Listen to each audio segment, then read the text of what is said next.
जय श्री कृष्णा मेरे प्यारे भारतीयों। आप सभी को मेरा प्रणाम। आज विषय बहुत गंभीर है। विषय गंभीर ये है कि युद्ध की रणभेरी बज चुकी है। रणभेरी शब्द शायद कुछ लोगों को मालूम नहीं होगा, रणभेरी क्या होता है। पुराने जमाने में जब युद्ध होते थे ना, एक वाजिंत्र आता था, वो बजा के, जैसे ब्यूगल होते हैं, ऐसे वो रणभेरी नाम का एक वाजिंत्र होता था। रणभेरी बजा के सबको आगाह किया जाता था कि युद्ध हो चुका है, शुरू हो चुका है। ठीक है। तो आज 6 तारीख है, कल 7 तारीख है। मोदी साहब ने मॉक ड्रिल का आह्वान दिया है। मॉक ड्रिल क्यों की जाती है, क्यों करनी चाहिए, क्यों जरूरी है, तो आप लोग में से बहुत लोगों को मालूम होगा, लेकिन जिस लोग को नहीं मालूम है तो उसके उपयोग हेतु ये मैंने वीडियो बनाया है। सबसे पहले तो मॉक ड्रिल के पहले मैं आपको दूसरी 2 बातें बताना चाहता हूँ कि युद्ध के दरमियान एज़ ए गुड नागरिक, सिटीजन, हमारी क्या फर्ज़ें है। हमारी फर्ज़ ये है कि हमको चौकन्ना रहना है, हमको जागृत रहना है कि कोई नागरिक हमारे में से कोई ऐसी माहिती तो दुश्मन देश को नहीं पहुंचा रहा है, हमारे फ़ौज के बारे में, हमारे पोर्ट के बारे में, हमारे मिलिट्री एस्टेब्लिश के बारे में, हमारे यानी मतलब कि कोई भी माहिती नहीं पहुंचा रहा है। अगर हमारे ध्यान में आती है तो इमीडिएटली नज़दीक के पुलिस स्टेशन को जान करिए और ईमेल भी भेजिए होम मिनिस्ट्री को या किसको भी, जो है वो उसको नहीं कुछ मालूम पड़ता है तो जो ज्ञानी लगते हैं, जो पढ़े-लिखे लगते हैं, उसको कॉन्टैक्ट करिए। पुलिस को बोलिए कि भई इसको आगे कैसे बढ़ा सकते हैं। तो ये एक हो गया बात। दूसरी बात, जब भी ये मॉक ड्रिल का आह्वान दिया जाता है, तो अंधकार किया जाता है। अंधकार करने का मकसद ये होता है कि दुश्मन के प्लेन जब भी टेक ऑफ करते हैं, तभी हमारी जो डिटेक्शन सिस्टम होती है, उसको मालूम पड़ जाता है। तो वो हर शहर को, हर नागरिक को आगाह करते हैं कि अटैक होने वाला है। तो सायरन बजाई जाती है, अंधकार किया जाता है। उसी टाइम अंधकार होता है, तभी ये देखना है कि कोई भी व्यक्ति कोई भी किस्म से आग जला के, लाइट जला के, कोई भी सिग्नल ऐसे तो नहीं दे रहा है कि जो बता दे कि हमारा लोकेशन ये है, तो लोकेशन पे दुश्मन देश का प्लेन बमबारी कर सकते हैं। तो वो भी आपको चौकन्ना रहना है। उस टाइम पुलिस में जाने की कोई भी वो मत करो, पहले उसको पकड़ो, ये बुझा दो जो उसने जलाया है, आग जलाई है, लाइट जलाई है, कैंडल जलाई है, जो भी है, या वो कोई किस्म से मोबाइल से सिग्नल भेज रहा है या कुछ कर रहा है, तो भी वो आपको चौकन्ना रहना है। ठीक है? ये हो गई। दूसरी बात बहुत इंपॉर्टेंट है, युद्ध के समय राशन की कमी महसूस होती है, तो प्लीज़ संग्रहखोरी मत करिए। हाँ, संग्रहखोरी करने से क्या होती है, तो उसकी स्carcity हो जाएगी, अछत हो जाएगी। उस टाइम फिर काला बाज़ारिया को खुला मैदान मिल जाएगा, जीवन ज़रूरियात की जो चीज़ें हैं उसका ब्लैक मार्केट करने के लिए। तो ₹1 की आइटम ₹10 में बेचेंगे।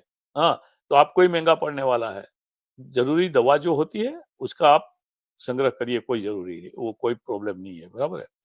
दूसरी बात ये होती है कि समझो ये सब करने के बाद भी हमला हो ही गया, तो हमला होता है तो नाश तो होगा ही, कुछ नागरिक भी इंजर्ड होंगे, तो जो नागरिक इंजर्ड हुए हैं उसको फर्स्ट एड की चरवा दीजिए ऑन द स्पॉट। फिर उसको हॉस्पिटल में लेके जाने की व्यवस्था करिए, ज़रूरी अथॉरिटी को जान कीजिए।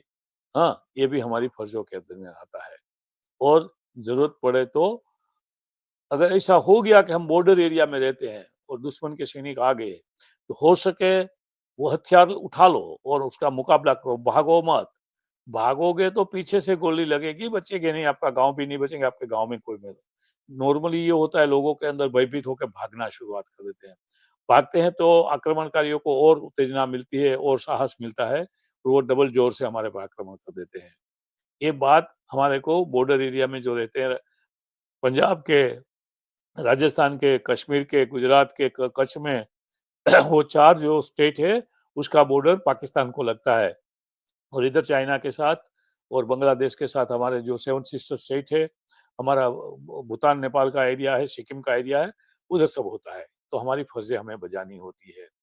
लड़ाई जितना खाली मोदी साहब की, अमित भाई की, राजनाथ सिंह की, मिलिट्री की, हमारे रिज़र्व फ़ोर्स की, पुलिस की ज़िम्मेवारी नहीं है। हमारी नागरिकों की भी इतनी ही ज़िम्मेवारी है। तो हमें अपनी फर्ज़ें निभानी चाहिए, टीका नहीं करनी चाहिए कि ये लड़ाई क्यों ऐसी नहीं लड़ रहे हैं, ये मोदी साहब ऐसे क्यों बिहेव नहीं कर रहे, अमित भाई कैसे बिहेव नहीं कर रहे। टीका करने का समय नहीं है। जब भी आपको समय मिले तो सलाह सूचन ज़रूर दीजिए, सजेशन ज़रूर दीजिए, सुझाव ज़रूर दीजिए। बट टीका करने से परे रहिए, अपनी फर्ज़ पहले निभाइए। तो ही देश आगे बढ़ेगा, तो ही देश जीतेगा। और ये मॉक ड्रिल में भाग लेना सभी भारतीय के लिए आवश्यक है।